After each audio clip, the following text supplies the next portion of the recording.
என்னது இன்னும் வாங்கலையா? அப்போ உங்கள் பணம் போயிடுச்சு போங்க, அவ்வளோதான். நீ என்ன சொல்ற? என்னடி சொல்ற?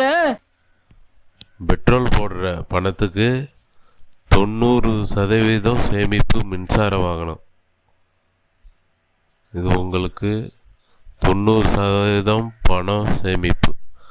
அனைத்து வாகனங்களுக்கும் இடியோ மின்னலோ மழை போன்ற நேரங்களில் ஓட்டாமல் பயன்படுத்தாமல் இருக்க வேண்டும் என்று கேட்டுக்கொள்கிறோம். உங்கள் வாழ்க்கையில் ராயலாக ரிச்சாக வாழணும்னா வாழ வேண்டாமா? என்னடா இப்படி சொல்லுவார்னு நீங்கள் நினைக்கிறீங்களா?